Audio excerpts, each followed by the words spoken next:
Before the dawn of time, before the stars were born, and before the first breath of life filled the earth, what existed? Was it truly nothing? A perfect void, untouched, unshaped, silent. For centuries, we've been told a simple story, that the universe began with a word, a command from God that shattered the silence, bringing light into the darkness. But what if that story only scratches the surface? What if, hidden beneath the familiar tale, there's a deeper, more complex truth? Imagine a time before time itself, a place where the raw forces of chaos churned, restless and wild. A place not of peaceful nothingness, but of untamed energy, a tempest waiting to be shaped. In ancient myths from civilizations long gone, we find traces of this forgotten chaos, a force that predates the order of creation. In the Bible, we read of a God who hovered over the waters. But where did those waters come from? The story doesn't say. The truth, it seems, is hidden in the shadows, just beyond the edge of the story we know. Tonight, we journey into those shadows. We'll explore the forgotten origins of creation, from the depths of ancient Babylonian myths to the mysteries of Gnostic teachings and the revelations of modern science. Together, we'll unravel the cosmic struggle between order and chaos, a battle that stretches across time and space, a battle that might not be over yet. Are you ready to question everything you thought you knew? Then come with me, back to the very beginning, before the light, before the earth, before the story as we know it. Because what lies beyond the pages of Genesis could change how we see the universe forever. What was there before the beginning? Before the familiar story of Genesis opens with, "In the beginning, God created the heavens and the earth," what really existed? For centuries, we've been taught that before God uttered the words, "Let there be light," there was only nothingness. No time, no space, no matter, just a vast, empty void. But this idea of a total void has always left a lingering question. Is that truly what was there? Was it really nothing? When you think about the vastness of the cosmos and the intricate nature of existence, the idea of absolute nothingness feels too simplistic. And that's where the story takes a turn. Across cultures and centuries, we've found ancient myths that challenge the very notion of a blank, empty void before creation. In fact, many ancient peoples believed that something existed before God began his creation. Not a peaceful emptiness, but chaos, wild, untamed, primal forces that roiled and raged before anything resembling order was ever brought into being. We find echoes of this idea in one of the world's oldest known creation stories, the Enuma Elish from ancient Babylon. In this myth, before anything was created, there weren't just empty skies and quiet stillness. There were two powerful primordial gods, Apsu, the god of fresh water, and Tiamat, the goddess of salt water. Their very beings were the embodiment of chaos, a swirling, stormy mix of energies that defied any sense of order or tranquility. What's fascinating is that creation in this story didn't come from nothing, but from these chaotic waters. The universe wasn't born from a quiet, peaceful void, but from a primal battle between these forces, with the eventual creation being shaped by Marduk, the hero god who tamed the chaos. This idea of creation emerging from chaos, not nothingness, suggests that perhaps the universe has always been alive with energy, waiting to be shaped. Could it be that our understanding of creation as a peaceful event is a misreading of the deeper truth? Now let's turn our attention to the Bible, to Genesis. We're all familiar with the story. In the beginning, God created the heavens and the earth. The earth was formless and empty, and darkness was over the surface of the deep. But there's something curious here.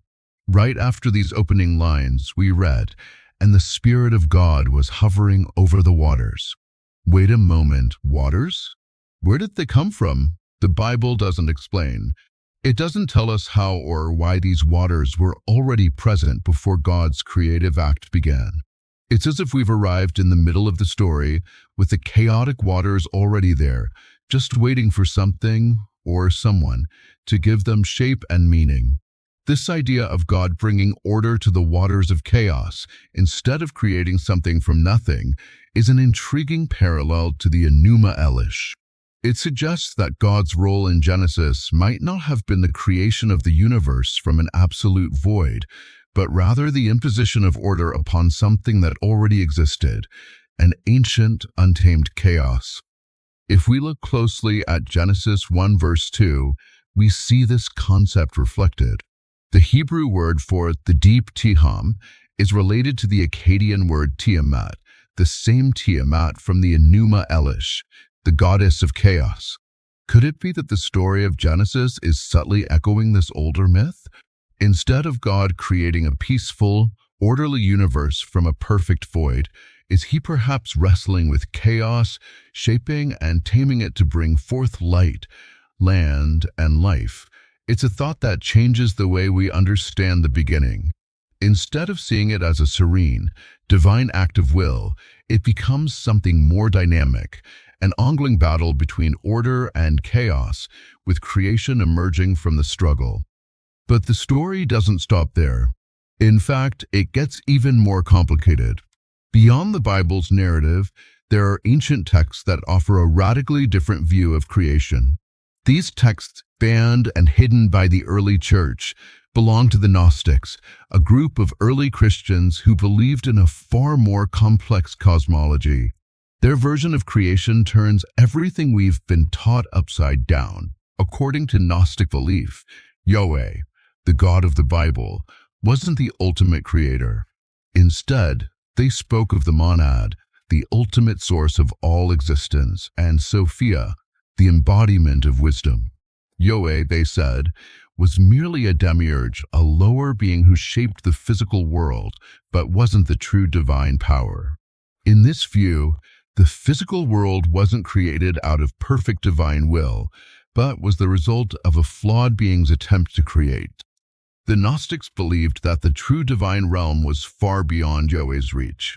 The monad was the source of all things, and Sophia's attempt to understand the monad resulted in the creation of Yahweh. Yahweh, in his ignorance, believed himself to be the only God and created the material world. But this world, in the Gnostic view, was flawed, filled with suffering, imperfection, and limitation. It was a reflection of Yahweh's own limitations. This idea that the material world is not the product of a perfect creator, but of a flawed, lower being, is one of the most radical aspects of Gnostic thought. It suggests that the suffering and imperfection we experience in the world are not accidents or tests of faith, but intrinsic to the very nature of creation itself.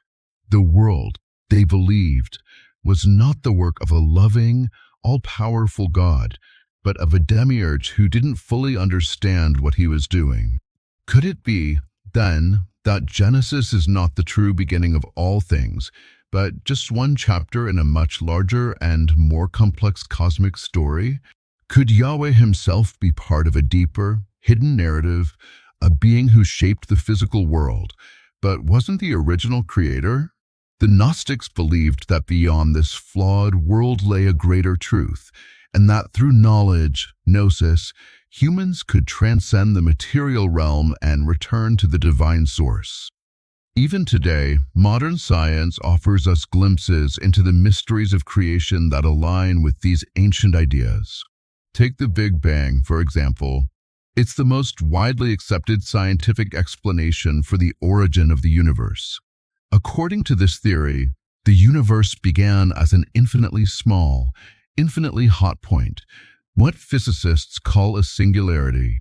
About 13.8 billion years ago, this singularity exploded in an event we call the Big Bang, creating all the matter, energy, and space that make up the universe. But here's where things get really interesting. Stephen Hawking and other physicists have argued that before the Big Bang, there wasn't nothing. Instead, They suggest that there was a quantum vacuum, a sea of potential energy, a chaotic field that existed before time and space as we understand them. Once again, we encounter the idea that before creation, there wasn't an empty void, but something far more chaotic and full of possibility. This quantum vacuum, they say, wasn't truly nothing. It was a realm of untapped energy, brimming with potential, waiting for something to happen. And when the Big Bang occurred, this energy exploded into the universe, giving birth to everything we know. In this sense, modern physics echoes the ancient myths of chaos and creation. Instead of an absolute void, we have a chaotic sea of potential energy waiting to be shaped into something new. Now let's move to another key moment in the Bible's creation story, the creation of Adam. We've all been taught that Adam was the first human, the beginning of the human race. According to Genesis, God created Adam from the dust of the earth, breathed life into him, and from him, all humanity descends. But could Adam have been part of a larger story? What if Adam wasn't the first human, but only the first in this particular narrative? The Bible tells us that Adam was created around 6,000 years ago. Yet, modern science has shown that human-like beings have been walking the earth for hundreds of thousands of years. Homo sapiens, Neanderthals, and Denisovans, all of these species existed long before the biblical timeline suggests. The story of Adam, then, might be a specific account of one group of people, rather than the origin of all humanity. And there are even ancient myths that suggest the existence of other beings before Adam. One such story is the tale of Lilith, a figure who doesn't appear in the canonical Bible but is well known in Jewish mysticism. According to the alphabet of Ben Sira, Lilith was Adam's first wife, created from the same earth as him. But Lilith refused to be subservient to Adam. She wanted to be his equal, and when he wouldn't accept that, she left the Garden of Eden, choosing independence over obedience. The story of Lilith suggests that the creation of humanity is more complex than we've been led to believe. If Lilith existed before Eve, then who else might have existed before Adam? Some theories suggest that before Adam, there were other beings who lived and thrived long before the biblical timeline begins. This idea is sometimes called the pre-Adamite hypothesis. It suggests that humanity has a far deeper history than the Bible reveals, with entire civilizations rising and falling before Adam ever walked the earth. And when we look at the fossil record, we find evidence to support this. Fossils of early humans and human-like creatures, some dating back hundreds of thousands of years, have been discovered all over the world. These beings were not primitive either. They created art, built tools, and formed complex societies. Could it be that these ancient humans represent a forgotten chapter in the story of creation, one that predates Adam? And here's where things get even more controversial. Some scholars and researchers have proposed that these ancient humans may have been influenced by extraterrestrial beings. This theory, often dismissed by mainstream academia, suggests that early humans might have been visited or even guided by beings from other worlds. When we look at the advanced knowledge of astronomy, mathematics, and architecture possessed by ancient civilizations like the Sumerians, the Egyptians, and the Maya, it raises intriguing questions. How did these early peoples acquire such sophisticated knowledge? Could they have been taught by someone or something not of this world? This theory, known as the ancient astronaut theory, suggests that extraterrestrial beings may have played a role in shaping early human civilizations. Proponents of this theory point to structures like the pyramids of Egypt, the stone cities of the Maya, and the astronomical knowledge encoded in ancient Sumerian texts as evidence of contact with advanced civilizations from beyond our planet. Could these beings have been part of the larger story of creation? If the pre-Adamite hypothesis is correct, and there were advanced civilizations on Earth long before Adam, then it's not such a stretch to imagine that these early peoples might have had contact with beings from other worlds. But whether or not these ancient humans were influenced by extraterrestrial beings, one thing remains clear: the story of creation is not a peaceful one. Across many ancient cultures, the act of creation wasn't a calm, orderly process. Instead, it was often violent and chaotic, a struggle between opposing forces. In the Enuma Elish, Marduk doesn't create the universe through peaceful means. He must first defeat Tiamat, the goddess of chaos, in a brutal battle. Only after her defeat can he begin the process of creating the heavens and the earth. This theme of creation through conflict is echoed in many other ancient myths. In Greek mythology, before the Olympian gods could rule the universe, they had to overthrow the Titans, an older race of gods who embodied the primal forces of nature. Zeus and his siblings waged a brutal war against the Titans, eventually defeating them and establishing their rule. Creation, in this view, isn't a peaceful act, but a violent struggle for control over the forces of chaos. Even in the Bible, we find echoes of this idea. In Isaiah, Yahweh is described as defeating the sea serpent Leviathan, a creature of chaos.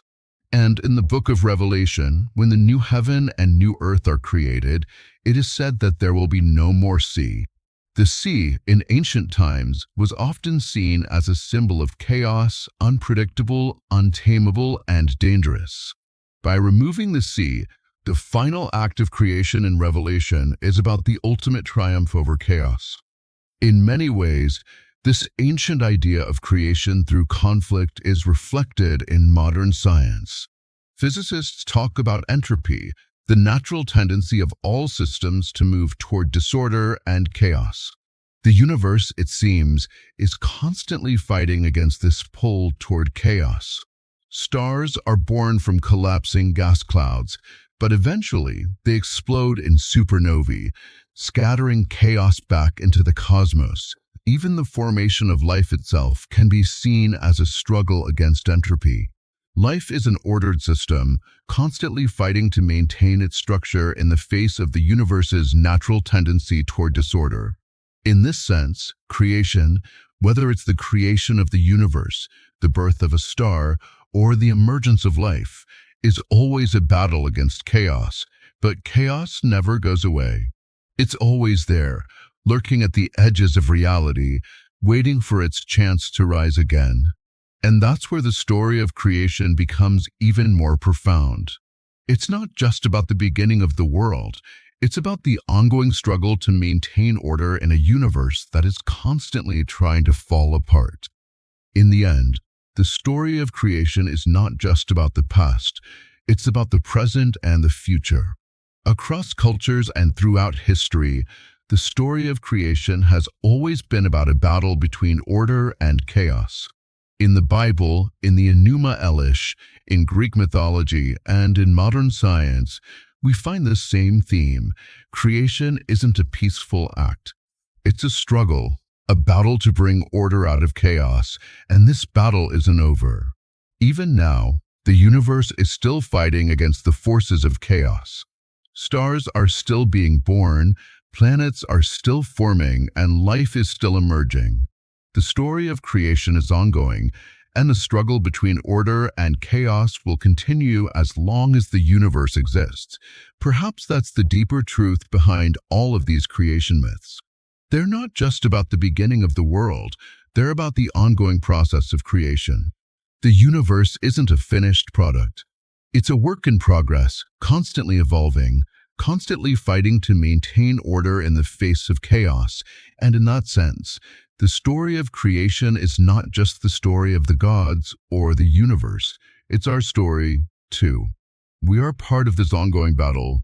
Every act of creation, every attempt to bring order into our lives, is part of this larger cosmic struggle.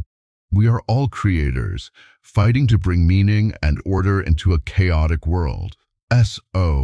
Perhaps the next time we think about the beginning of the world, we shouldn't just think of it as a single event in the distant past. Instead, we should see it as an ongoing process, one that we are all part of. The battle between order and chaos is happening all around us all the time. And in that battle, we are not just observers, we are participants. And so, we come to the end of this journey, or is it the beginning? As we've seen, creation isn't a single, simple act. It's a cosmic dance between chaos and order, a battle waged across time and space, with each new beginning born from the remnants of what came before.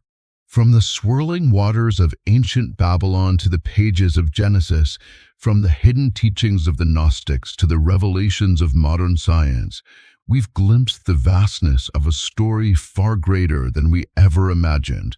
But here's the truth. The story doesn't end here. The universe is still unfolding, still evolving, and so are we. Creation is not a finished work. It's a process, an ongoing act of shaping and reshaping, just as we continue to shape and reshape our own lives.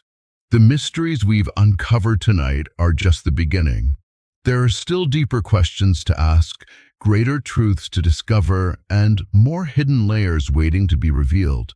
So, if this journey has stirred something within you, if you feel the pull of curiosity, the thrill of seeking answers to the questions that lie beyond the known, then stay with us. There is so much more to explore. The universe is filled with untold stories, forgotten myths, and profound truths that challenge everything we think we know. This is just the start of a journey into the unknown, a quest to uncover the secrets of the cosmos and, perhaps, the secrets within ourselves. So, don't stop here. Subscribe, share your thoughts, and join us on this path of discovery. Together, we'll continue to unravel the mysteries of existence, one story at a time, because the story of creation isn't over and neither is ours.